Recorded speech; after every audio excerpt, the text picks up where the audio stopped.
En 1865, algo salió mal en el cementerio de Guanajuato. Cuando abrieron las tumbas para hacer espacio, los cuerpos no estaban descompuestos. Estaban perfectamente preservados, momificados naturalmente, con expresiones de terror absoluto en sus rostros. Y algunos tenían las uñas clavadas en la tapa del ataúd desde dentro. Habían sido enterrados vivos. Ahora, si no quieres saber qué pasa cuando entierran a alguien que aún puede escuchar, que aún puede sentir, que despierta en la oscuridad absoluta 6 pies bajo tierra, suscríbete ahora, porque esta historia trata del museo más perturbador de México, y de los secretos que las momias aún guardan. Mi nombre era Dr. Remigio Leroy, médico forense de la ciudad de Guanajuato durante 30 años. Trabajé en el Panteón Municipal desde 1890 hasta 1920, y fui testigo directo de cómo un cementerio ordinario se transformó en algo que nunca debió existir, un museo de los muertos vivientes. Todo comenzó con la ley del impuesto de sepultura. En 1865, el gobierno mexicano implementó una ley que requería que las familias pagaran un impuesto anual para mantener a sus muertos enterrados. Era una cantidad pequeña, pero para las familias pobres de Guanajuato, muchas devastadas por epidemias de cólera y la violencia de la época, era imposible de pagar. Cuando dejaban de pagar, los cuerpos eran exhumados. Se suponía que debían ser movidos a una fosa común.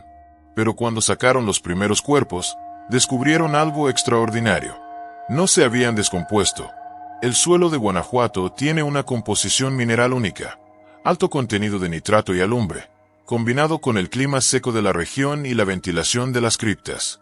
Esta combinación creaba un proceso de momificación natural perfecta. Los cuerpos estaban intactos. La piel, aunque seca y oscurecida, permanecía adherida al cráneo. Los dientes visibles en bocas abiertas. Los ojos hundidos pero preservados.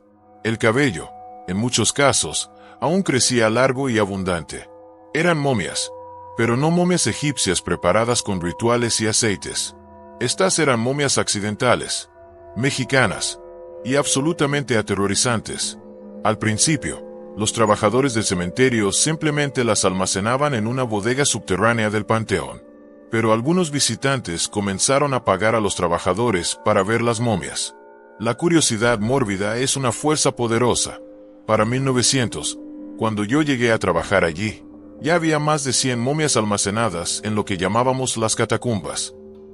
Y el Panteón Municipal había comenzado oficialmente a cobrar entrada para verlas. Un museo de la muerte. Eso es lo que se volvió. Mi trabajo era examinar cada cuerpo exhumado, documentar su estado, determinar causa de muerte cuando fuera posible, y decidir si valía la pena exhibirlo. Porque sí, ese era el término que usábamos. Como si fueran obras de arte y no personas que una vez vivieron, amaron, sufrieron. He visto cosas en esas catacumbas que me persiguen cada noche. La primera momia que me impactó profundamente fue la de una mujer joven, probablemente de 20 años. Estaba vestida con un hermoso vestido de novia, ahora amarillento y manchado por el tiempo. Su cabello castaño caía en ondas largas sobre sus hombros. Pero lo que me horrorizó fue su expresión. Su boca estaba abierta en un grito silencioso. Sus manos, con restos de tela del ataúd bajo las uñas, estaban levantadas y contorsionadas, como si hubiera estado golpeando algo. Revisé los registros. Se llamaba Ignacia Aguilar. Murió en 1865, oficialmente de cólera. Tenía 3 meses de casada. Pero yo sabía la verdad que esos registros no mostraban. Ignacia no había muerto de cólera. Había caído en un coma profundo debido a la enfermedad, algo común con ciertas cepas. Su familia, desesperada y aterrorizada de que el cólera se propagara, la había enterrado rápidamente. Y ella había despertado, bajo tierra, en la oscuridad absoluta de su ataúd, sintiéndose morir lentamente por asfixia, arañando la madera, gritando sin que nadie pudiera escucharla. Su expresión momificada capturaba ese último momento de terror absoluto. Y ahora, turistas venían a tomar fotografías con ella, riendo, señalando su vestido de novia, sin entender la agonía que ese rostro congelado representaba. Había más como ella, muchos más. Un niño pequeño, de quizás 5 años, con su boca abierta y sus pequeñas manos levantadas. Un anciano cuyo rostro mostraba tal pánico que varios visitantes se desmayaban al verlo. Una mujer embarazada cuyo vientre momificado revelaba la forma de un bebé que nunca nació. Todos ellos habían sido enterrados vivos, víctimas de diagnósticos médicos prematuros, del miedo al contagio, de la prisa de familiares desesperados. Y ahora eran exhibiciones, entretenimiento, horror comercializado. Intenté hablar con las autoridades. Sugerí que esto era inmoral, que debíamos darles un entierro apropiado. Pero el museo generaba ingresos. Los turistas venían de todo México, incluso de otros países, para ver las momias de Guanajuato. Son solo cuerpos, doctor Leroy, me decía el administrador del panteón. Ya no son personas. Son artefactos históricos. Pero yo sabía que estaba mintiendo, porque las momias no estaban realmente muertas. No completamente. Comenzó de forma sutil. Trabajadores nocturnos reportaban sonidos extraños viniendo de las catacumbas. Suspiros, gemidos suaves, el crujir de tela moviéndose. Es el viento, explicaban, o las ratas. Pero yo bajaba a las catacumbas cada día. No había ratas, y el viento no podía explicar lo que comencé a notar. Las momias cambiaban de posición. No dramáticamente, no de un día para otro, pero a lo largo de semanas, meses. Sus brazos se movían ligeramente. Sus cabezas giraban unos grados. Sus dedos se curvaban de formas diferentes. Documenté todo meticulosamente. Fotografías, mediciones, ángulos precisos. Y no había duda. Se movían. Es el proceso de desecación, argumentaba el administrador cuando le mostré mi evidencia. Los tendones se contraen. Es natural. Pero yo había estudiado momificación. Había leído los textos de Egipto, de Perú, de todas las culturas que preservaban a sus muertos. Los cuerpos momificados no se movían. No después de décadas. El proceso se completaba y quedaban estáticos. Para siempre. Estas momias eran diferentes. Porque no habían muerto en paz. Habían muerto en agonía, con sus mentes conscientes hasta el último momento. Y parte de esa conciencia, esa desesperación, esa rabia, se había quedado atrapada en sus cuerpos preservados. La evidencia se volvió innegable una noche de 1910. Yo había trabajado hasta tarde, terminando reportes, y decidí hacer una última inspección de las catacumbas antes de irme. Era cerca de medianoche. El panteón estaba silencioso, excepto por el viento que silbaba entre las lápidas de arriba.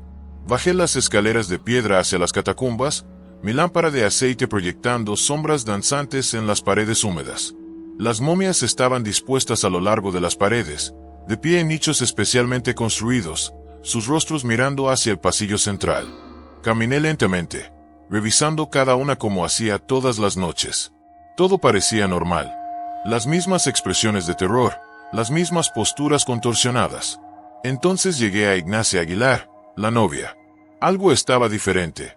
Su cabeza, que siempre había estado inclinada hacia la derecha, ahora estaba completamente recta, mirando directamente hacia adelante. Sus brazos, que habían estado doblados contra su pecho, ahora colgaban a sus lados. Y sus ojos momificados, que siempre habían estado cerrados, estaban abiertos. Cuencas oscuras y vacías, pero definitivamente abiertas, mirándome directamente. Retrocedí, mi lámpara casi cayendo de mi mano temblorosa. Es imposible, susurré. Estás muerta. Hace 45 años. La boca de Ignacia se movió. Solo un poco. Un movimiento mínimo de la mandíbula seca. Y un sonido emergió de su garganta momificada. Un susurro rasposo, como aire pasando por papel viejo. Duele, todavía, duele.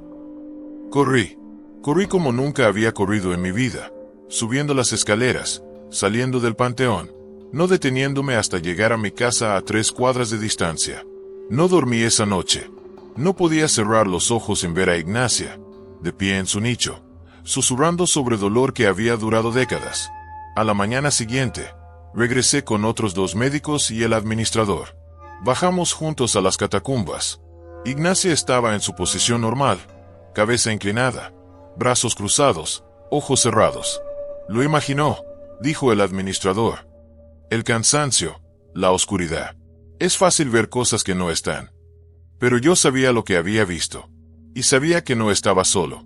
Durante las siguientes semanas, hablé discretamente con los trabajadores, los guardias nocturnos, los guías turísticos. Todos habían experimentado algo.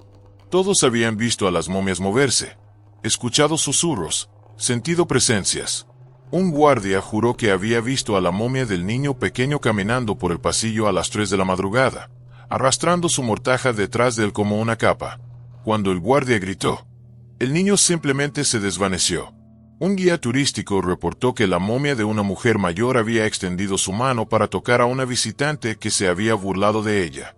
La visitante sintió dedos fríos y secos rozando su brazo. Gritó, y cuando todos miraron, la momia estaba en su posición normal, pero su brazo estaba extendido hacia adelante cuando antes había estado a su costado. El museo debía cerrar. Debíamos enterrar a estas almas atormentadas apropiadamente, darles la paz que merecían. Pero el gobierno estatal se negó. Las momias de Guanajuato eran ahora una atracción turística reconocida internacionalmente. Generaban demasiado dinero. Entonces sucedió el incidente que cambiaría todo. Era 1917. Un fotógrafo estadounidense vino a documentar las momias para una revista. Era arrogante, irrespetuoso, tratando los cuerpos como simples objetos para su arte. Movió momias de sus posiciones, las inclinó en ángulos más dramáticos, incluso tocó sus rostros para crear mejores composiciones.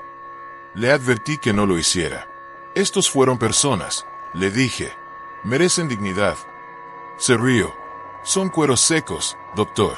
Nada más. Esa noche, se quedó hasta tarde en las catacumbas, queriendo capturar fotografías a la luz de las velas para efecto artístico. Yo me fui a casa, exhausto, con un mal presentimiento que no podía sacudir.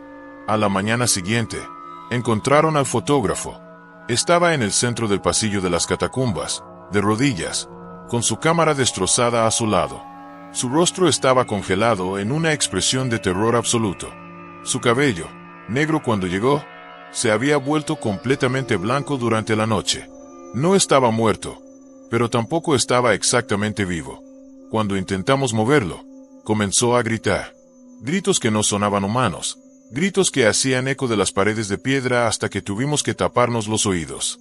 «¡Están despiertos!», gritaba. «Todos están despiertos. Han estado despiertos todo este tiempo, sintiendo, sufriendo, atrapados en cuerpos que no pueden moverse.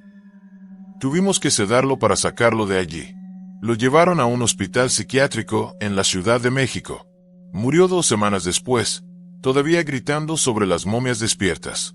Después de eso, el gobierno finalmente accedió a realizar cambios. Mejoraron las condiciones de las catacumbas, implementaron reglas más estrictas sobre el respeto a los cuerpos, prohibieron tocar las momias, pero nunca las enterraron. El museo continúa hasta el día de hoy. Me retiré en 1920, incapaz de seguir trabajando allí. Viví otros 30 años, pero nunca pude escapar completamente de las catacumbas. En mis sueños, caminaba por esos pasillos interminablemente, y cada vez que pasaba frente a Ignacia Aguilar, ella giraba su cabeza para mirarme y susurraba: «Ayúdame, por favor, ayúdame a descansar». Pero nunca pude. Nadie pudo. Hoy, el Museo de las Momias de Guanajuato es una de las atracciones turísticas más visitadas de México. Miles de personas caminan por esas catacumbas cada mes, tomando selfies con los muertos, riendo, fascinados por lo macabro. Hay más de 100 momias ahora, todas extraídas del cementerio cuando sus familias no pudieron pagar, todas exhibidas en vitrinas o nichos, todas con expresiones que cuentan historias de muertes horribles. Y si bajas a esas catacumbas y caminas entre los cuerpos momificados, te dirán que son solo cadáveres preservados, artefactos históricos, nada más. Pero observa cuidadosamente. Observa sus posiciones cuando entres. Y cuando salgas, míralas de nuevo. Quizás notes que algo ha cambiado. Un brazo ligeramente más alto. Una cabeza girada unos grados. Una boca que parece abrirse un poco más. Y si tienes mucha mala suerte, si te quedas hasta tarde, si estás solo en los pasillos cuando las luces comienzan a apagarse, podrías escucharlos. Los susurros, los gemidos suaves, Las súplicas de almas atrapadas en cuerpos que no mueren pero tampoco viven. Porque las momias de Guanajuato no son solo cadáveres preservados. Son personas que fueron enterradas vivas, que murieron en agonía, cuya última experiencia consciente fue terror absoluto. Y parte de ellos sigue allí, atrapada, sufriendo, esperando a que alguien finalmente les dé la paz que merecen, o esperando a que alguien se una a ellos en su tormento eterno. Si alguna vez visitas Guanajuato, si entras al Museo de las Momias, recuerda esto. No son exhibiciones, son víctimas, no son atracciones turísticas, son almas torturadas. Y cuando mires sus rostros congelados en terror eterno, pregúntate, ¿qué se siente estar consciente pero incapaz de moverte, de gritar, de hacer que alguien sepa que aún estás ahí, durante décadas? Porque ellos saben la respuesta. Y si no tienes cuidado, tú también podrías descubrirlo.